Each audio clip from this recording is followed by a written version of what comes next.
Jurassic Park Builder. This time we're going to be talking about Glacier creatures designs, starting with our good old friend, the Entelodon. And the Entelodon, its skull is definitely less exaggerated. It's definitely much more... This is one of the cases where exaggeration is necessary. This Entelodon feels like a hybrid between a pig and a weasel. Let's see the real Entelodon. As you can see here, definitely not like a pig or a weasel. Megatherium. What in God's name is this? Why did they give Megatherium a feline animation? I've been waiting to talk about the Megatherium for a long time, and...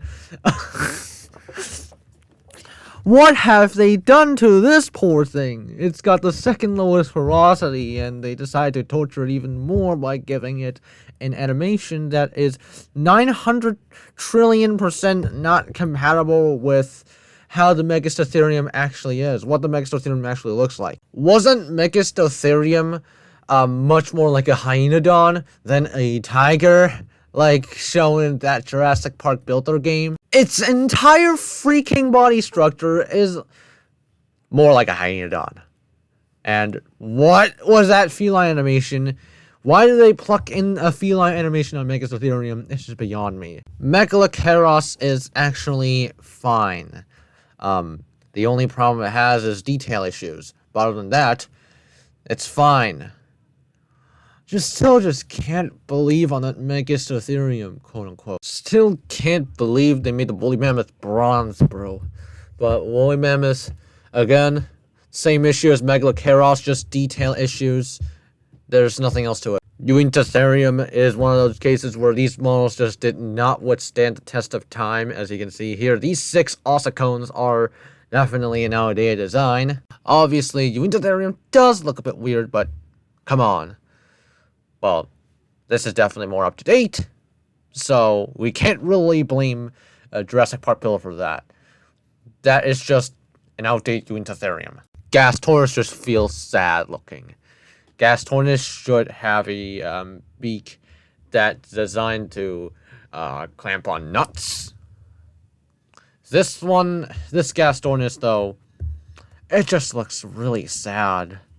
Especially its skull. It's supposed to be a bit thicker, and its beak should be more connected. Not connected, that's a terrible word. That's a terrible way to call it. More shut. Sarcasm looks way too much like a bear. And Panda, no wonder why it's called Death Panda by the Gaming Beaver. See, it 1000% looks like a panda. I mean, it's supposed to look a bit more like this. I don't really know how to describe, but it's definitely not panda-like. Its head should definitely be a bit larger to its body size. Thylacospilus has that detail issue and also looks a bit too much like a Smilodon in this perspective. Besides that area below its jaws, it should actually look a bit more like something that is a fusion between a koala, which is a marsupial, and another, whatchamacallit, I forgot. This poor thing should have those hooves, the Chalicotherium. As you can see here, without those hooves, it's just a goner. Unfortunate. Besides that, from this angle, the Chalicotherium's limbs look way too short, as you can see here, compared to in real life, which is supposed to be fairly long. Like this, for example. Actually, I wouldn't call them hooves, but those claws are way too, way too pronounced. Given that the Erematherium is a big ground sloth, the Erematherium should look a bit more like a ground sloth. Its neck, its head doesn't really help its case. A bit more compact, as you can see here, for the Erematherium. Arsinotherium. This is another one of those cases where the design did not withstand the test of time. As you can see, these horns are just outdated positions. The Arsinotherium over here, instead of facing upward, they should be facing a little bit more forward, like this. as you can see. Actually, Potophilus doesn't look half bad. It's just another one of those cases of detail issues, but that's just very minor, especially compared to the likes of, I don't know what that Megatherium was, but otherwise, this Potophilus is fine. Forest Rakos.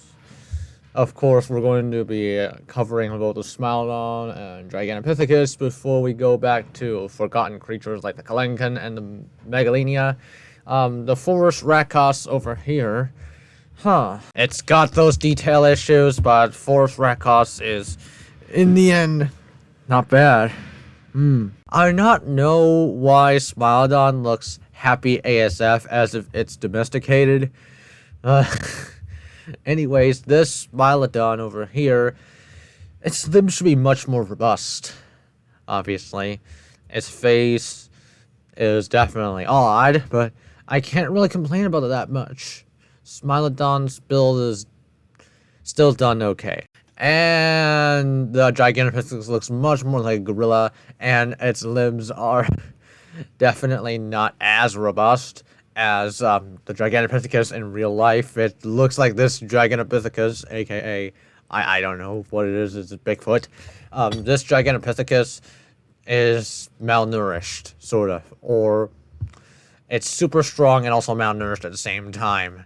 It's kind of like if Arnold Schwarzenegger just went on a diet for a bazillion years, but also kept his body, six-pack abs, and all of that.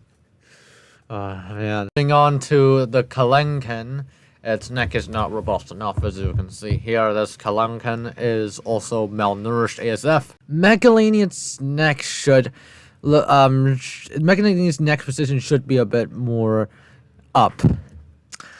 It should look like a gigantic Komodo dragon, given that Megalenia and Komodo dragon belong in the same genus. There's really only one problem with the Dodicarus, and that its tail is not spiky enough. And that's pretty much it for the Dodicarus.